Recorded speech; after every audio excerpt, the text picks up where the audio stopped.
देखिए, एक चीज़ हमेशा याद रखिए कि जो कमज़ोर लोग होते हैं, वो तब रुकते हैं जब वो थक जाते हैं, लेकिन जो विजेता होता है, वो तब तक नहीं रुकता है जब तक वो जीत नहीं जाता है। तो अगर आपको विजेता बनना है, तो आपको नॉन स्टॉप चलना पड़ेगा, अपने धैर्य को बनाए रखना पड़ेगा। नमस्कार दोस्तों, आज के वीडियो में करेंगे हम 24 जनवरी के सभी महत्वपूर्ण करंट अफेयर पे। देखिए, आज के वीडियो में जितने भी करंट अफेयर हैं, ये बहुत ही सिलेक्टिव हैं और मोस्ट इंपॉर्टेंट है आपकी सभी आगामी परीक्षाओं के लिए। तो शुरू से लास्ट तक वीडियो मिल रही है और इस वीडियो को पूरा देखने के बाद आप इसकी जो पीडीएफ फाइल है इसको भी डाउनलोड कर सकते हैं नीचे डिस्क्रिप्शन बॉक्स में, और हमारा जो टेलीग्राम चैनल है, टेलीग्राम चैनल में इस वीडियो की पीडीएफ लिंक मिल जाएगी। तो चलिए वीडियो को शुरू करते हैं समय गंवाए बिना। लेकिन इससे पहले बता दूं, वीडियो को लाइक और शेयर जरूर कर दीजिएगा और चैनल को सब्सक्राइब करके बेल आइकन जरूर प्रेस कर दीजिएगा अगर आप इस चैनल में नए हैं। आज का हमारा पहला प्रश्न है कि भारत मौसम विज्ञान विभाग के द्वारा जारी climate of India during 2021 report के अनुसार 1901 में देश में राष्ट्रव्यापी रिकॉर्ड शुरू होने के बाद से कौन सा वर्ष पांचवां सबसे गर्म वर्ष था। तो देखिए, 1921 के बाद से अब तक का जो 2021 तक का रिकॉर्ड लिया गया है, उसमें पता चला है कि 2021 जो है ये अब तक का पांचवां सबसे गर्म वर्ष था, यानी कि सबसे अधिक गर्मी जो है पड़ी थी 2021 में। देखिए, जो आपका ये रिपोर्ट जारी किया गया है, इसका नाम है क्लाइमेट ऑफ इंडिया ड्यूरिंग 2021। तो इस रिपोर्ट से ये भी पता चला है कि भारत में पिछले साल चरम मौसम घटनाओं यानी कि एक्सट्रीम वेदर इवेंट्स के कारण कुल 1750 लोगों की जान चली गई थी। और महाराष्ट्र जो है ये 350 मौसमों के साथ सबसे अधिक प्रभावित राज्य था, यानी कि इतनी ज़्यादा भीषण गर्मी पड़ी और जो चरम मौसम घटनाएं हुई उनके कारण महाराष्ट्र में कुल 350 लोगों की मृत्यु हो गई थी और पूरे भारत में 1750 लोगों की जान चली गई थी। देखिए, इस प्रश्न को घुमा के कैसे पूछा जाएगा कि climate of India during 2021 report के अनुसार 2021 में भारत में जो है चरम मौसम घटनाओं के कारण कुल कितने लोगों की मृत्यु हो गई थी। तो 1750 लोगों की मृत्यु हो गई थी और इसमें अकेले 350 मौतें महाराष्ट्र में हुई थी। इसको नोट कर लीजिएगा। देखिए, यहाँ पे भारतीय मौसम विज्ञान विभाग की बात हो रही है, यानी कि इंडियन मेट्रोलॉजिकल डिपार्टमेंट की बात हो रही है। तो देखिए, इसके बारे में तीन चीज जान लीजिए। पहला ये कि इसकी स्थापना भारत सरकार ने की थी कब, 1875 में, और इसका मुख्यालय कहाँ पे है, नई दिल्ली में। लेकिन जो सबसे खास बात कि भारत मौसम विज्ञान विभाग यानी कि इंडियन मेट्रोलॉजिकल डिपार्टमेंट के द्वारा जारी climate of India during 2021 report के अनुसार 2019 में देश में राष्ट्रव्यापी रिकॉर्ड शुरू होने के बाद से अब तक का जो सबसे गर्म पांचवा वर्ष था, ये था 2021। ठीक है। और अगला प्रश्न है कि I4F industrial R&D and technological innovation fund Bharat और किस देश के बीच का एक सहयोग है। तो देखिए, जो आपका I4F है, ठीक है, I4F industrial R&D and technological innovation fund है, ये भारत और इजराइल के बीच का एक सहयोग है। तो आइए जानते हैं ये सहयोग क्या चीज़ है, इसके अंतर्गत कौन कौन से अभी हाल ही में समझौते हुए हैं। ध्यान सुनिएगा। देखिए, जो आपका I4F industrial R&D and technological innovation fund है, ये विज्ञान और प्रौद्योगिकी विभाग, भारत सरकार और इजराइल इनोवेशन अथॉरिटी के बीच का एक सहयोग है। और इस सहयोग का उद्देश्य है भारत और इजराइल के बीच में संयुक्त औद्योगिक अनुसंधान एवं विकास को बढ़ावा देना। और देखिए, इसके अंतर्गत अभी हाल ही में भारत और इजराइल के बीच में जो है कुल 5.5 मिलियन डॉलर मूल्य की 3 संयुक्त अनुसंधान एवं विकास परियोजनाओं को मंजूरी दी गई है। और इन तीन में से पहला आपका स्वास्थ्य से संबंधित है। स्वास्थ्य सेवा में निदान के लिए केंद्रीय निगरानी वाले LOT नैनो सेंसर को विकसित करना। दूसरा, नो मोर MOS यानी कि एक मच्छर नियंत्रण जैविक समाधान को विकसित करना। और भारत भर में कृषि और पर्यावरण डेटा के वास्तविक समय संग्रह के लिए LOT सक्षम उपग्रह संचार को शामिल करना। तो इन तीनों के बारे में याद रखिएगा।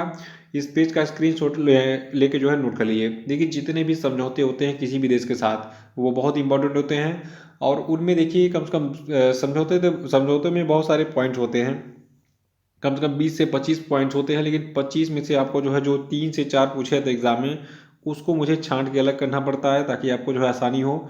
और मैं उसको छांट के आपको जो इसलिए जो प्योर मटेरियल होता है वही देता हूँ।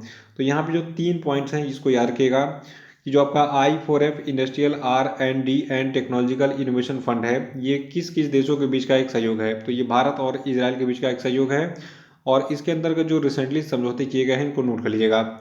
और इजराइल के बारे में आप थोड़ा सा अपडेट ले लीजिए। देखिए, इजराइल जो आपका मिडिल ईस्ट एशिया में स्थित एक छोटा सा देश है और इजराइल दुनिया का पहला यहूदी देश है, ठीक है।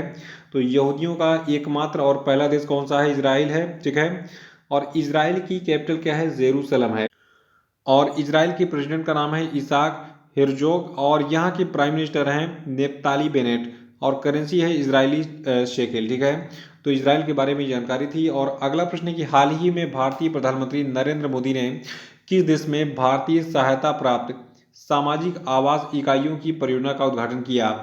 तो देखिए रिसेंटली भारत ने जो है मॉरिशस में जो है कुछ विभिन्न परियोजनाओं पर जो है मतलब वहाँ पे उद्घाटन वगैरह किए थे। तो इनमें पीएम मोदी का बहुत बड़ा रोल था।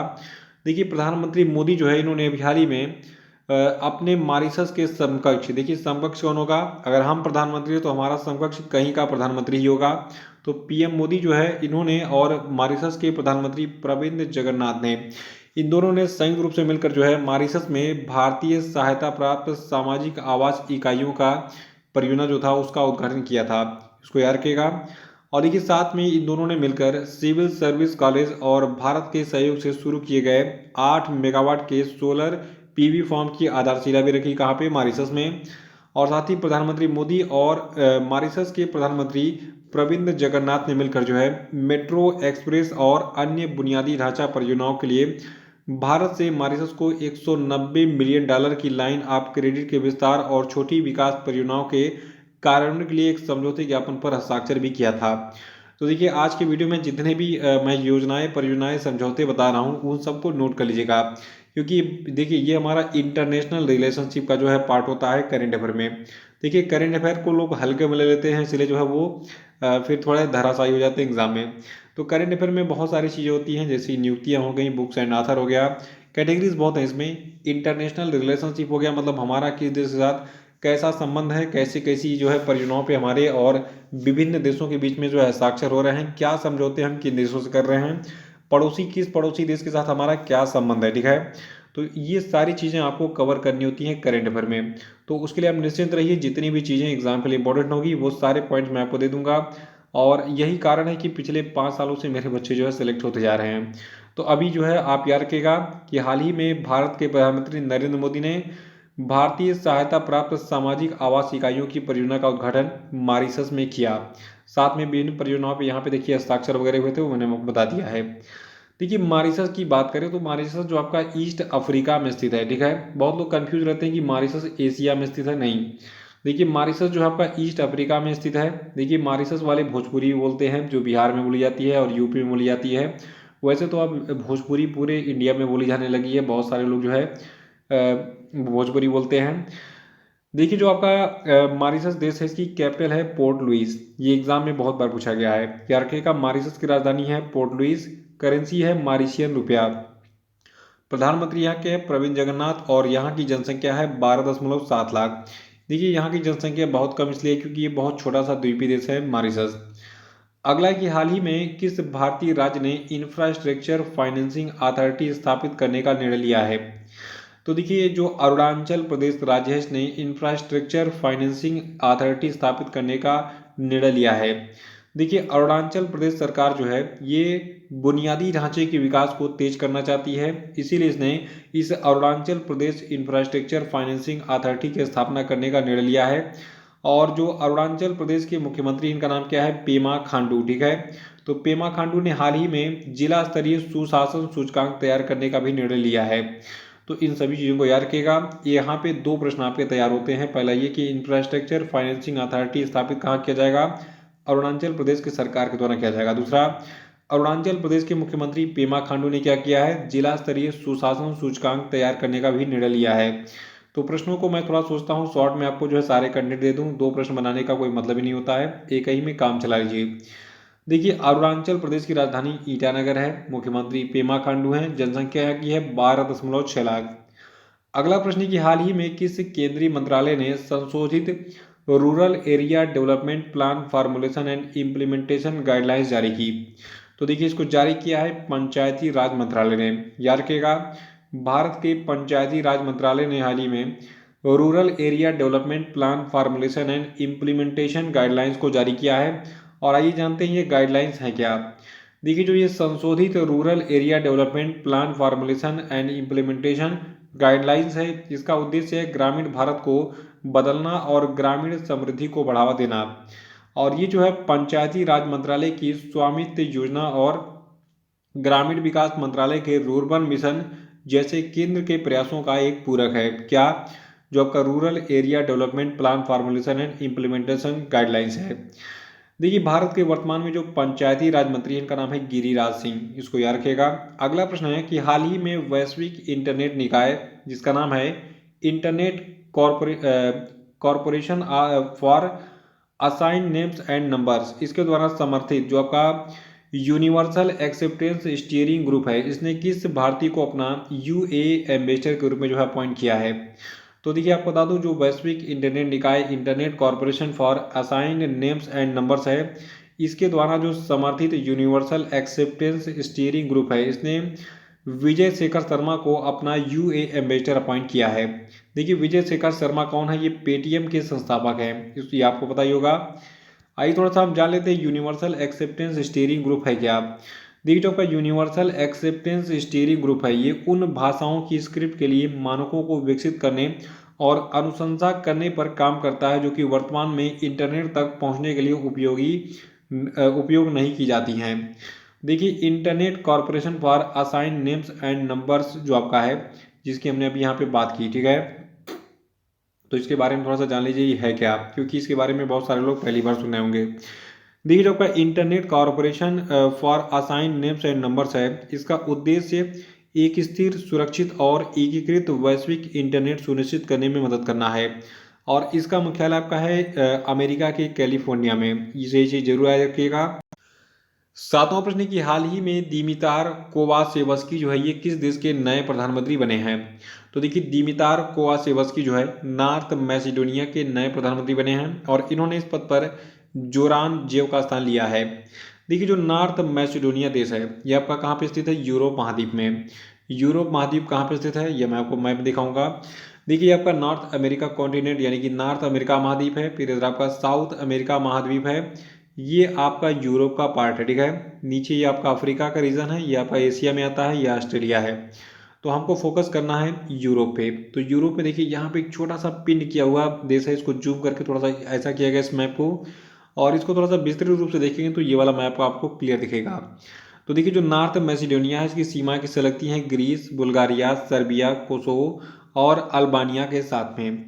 और जो नॉर्थ मैसिडोनिया की कैपिटल है स्कोप्जे और करेंसी है मैसिडोनियन दिनार और प्रेसिडेंट है स्टीव पेंडारोवस्की। और कॉन्टिनेंट याद रखिएगा ये आपका जो है यूरोप महाद्वीप में यानी कि यूरोप कॉन्टिनेंट में स्थित है। और नॉर्थ मैसिडोनिया की जो ऑफिशियल लैंग्वेज है आपकी है मैसिडोनियन और अल्बानियन। अगला प्रश्न हमारा है कि हाल ही में किस देश ने WEF दाओस एजेंडा 2022 के दौरान P3 pro planet people movement का प्रस्ताव रखा। तो देखिए पीएम मोदी की जितनी योजनाएं होती हैं जैसे उजाला योजना हो गया या फिर उज्ज्वला योजना हो गया, तो उसका क्या होता है शॉर्ट फॉर्म में नाम तो बहुत अच्छा लगता है लेकिन फुल फॉर्म बहुत ही ज़बरदस्त होता है। तो ये P3 जो है याद रखिए ये मोदी जी के दिमाग का उपज है। तो P3 का मतलब क्या है? प्रो प्लैनेट पीपुल मूवमेंट, ठीक है। देखिए जो विश्व आर्थिक मंच यानी कि वर्ल्ड इकोनॉमिक फोरम का जो दावोस एजेंडा 2022 था, इसके दौरान प्रधानमंत्री मोदी ने इस P3 यानी कि प्रो प्लैनेट पीपुल मूवमेंट का जो है प्रस्ताव रखा था। देखिए हाल ही में भारत के प्रधानमंत्री जो है इन्होंने विश्व आर्थिक फोरम दावोस एजेंडा 2022 में भारत की जलवायु परिवर्तन प्रतिबद्धताओं को रेखांकित करने के लिए इस P3 यानी कि प्रो प्लैनेट पीपुल मूवमेंट की शुरुआत की थी। देखिए जो आपका विश्व आर्थिक मंच है यानी कि वर्ल्ड इकोनॉमिक फोरम है, इसका मुख्यालय है स्विट्जरलैंड के कोलोनी में। ये बहुत बार पूछा चुका प्रश्न है और लगभग बार बार रिपीट भी होते रहता है। तो विश्व आर्थिक मंच यानी कि वर्ल्ड इकोनॉमिक फोरम का मुख्यालय कहाँ पे है? स्विट्जरलैंड के कोलोनी में। और इसके फाउंडर कौन है? क्लास श्वाब हैं और इन्होंने इसकी स्थापना 1971 में की थी। अगला प्रश्न है कि हाल ही में किस टेनिस खिलाड़ी को कोविड टीकाकरण न करवाने के कारण ऑस्ट्रेलिया से निर्वासित करके उनका वीजा रद्द कर दिया गया। तो देखिए एक बहुत ही महान टेनिस खिलाड़ी है, इनका नाम है नोवाक जोकोविच, ठीक है। इन्होंने कोरोना की वैक्सीन नहीं लगवाई थी, इसलिए इनकी जांच वगैरह हुई और इनको फिर भगा दिया गया कहाँ से? ऑस्ट्रेलिया से, ठीक है। तो आप भी कोरोना की वैक्सीन लगा लीजिए तभी आप कहीं जा पाएंगे घूमने। देखिए ऑस्ट्रेलियाई सरकार ने स्वास्थ्य और अच्छी व्यवस्था के आधार पर जो आपके नोवाक जोकोविच हैं इनका वीजा रद्द कर दिया, ठीक है। 10वां प्रश्न है कि उस घटना का क्या नाम है जो कोविड महामारी के दौरान नौकरी छोड़ने वाले लोगों की रिकॉर्ड संख्या का वर्णन करता है। देखिए, एक घटना हुई महान इस्तीफा। आपने देखा होगा जब कोरोना की पहली लहर आई थी तो बहुत सारे लोगों ने जॉब छोड़ दिया था, बहुत सारे लोगों की जॉब चली गई थी, बहुत सारे ऑफिस जो दिल्ली मुंबई बहुत जगह पे हैं, ठीक है, वो सारे बंद कर दिए गए थे। बहुत सारे लोग अनएम्प्लॉयड हो गए थे, यानी कि नौकरी छोड़ दिए या फिर उनको छोड़ने पर मजबूर कर दिया गया। तो नौकरी छोड़ने वाले लोगों का जो रिकॉर्ड है इसका वर्णन करती है महान इस्तीफा। इसको अंग्रेजी में ग्रेट रेजिग्नेशन कहते हैं, ठीक है। तो ग्रेट रेजिग्नेशन यानी कि जो महान इस्तीफा घटना है ये कोविड-19 महामारी के दौरान नौकरी छोड़ने वाले लोगों की रिकॉर्ड संख्या का वर्णन करती है। देखिए, कई स्टडीज यानी कि अध्ययनों ने संकेत दिया है कि भारत सहित दुनिया भर में नौकरी छोड़ने की जो उच्च दर है इसके पीछे जो कोरोना महामारी है इसका एकमात्र ये सबसे बड़ा कारण था। तो ये थे आपके आज के सभी धमाकेदार प्रश्न, और अब हम बात करेंगे आज के सभी क्वेश्चन पे। तो सभी लोग कमेंट बॉक्स में आंसर देंगे, और जो लोग वीडियो को लाइक करना भूल गए इसको लाइक कर दें और इसको शेयर जरूर कर दिया कि देखिए चैनल नया है, बहुत सारे बच्चे छूट गए हैं, बहुत सारे लोग पिछले वाले चैनल पर इंतजार करते रहते हैं कि सर आएंगे पढ़ाएंगे। तो उनको बताइए कि सर ने पुराने चैनल पे पढ़ाना बंद कर दिया है, नए वाले चैनल पे ही पढ़ाएंगे, उस पर थोड़ी सी दिक्कत हो गई थी। तो अभी देखिए पहला प्रश्न क्वेश्चन डे का है कि हाल ही में जेरी हैमलेट को किस राज्य का पहला दूध गांव घोषित किया गया, बताइए। देखिए, आप पिछले दिन का करंट पेपर देख के इन सभी प्रश्नों को रिवाइज कर सकते हैं।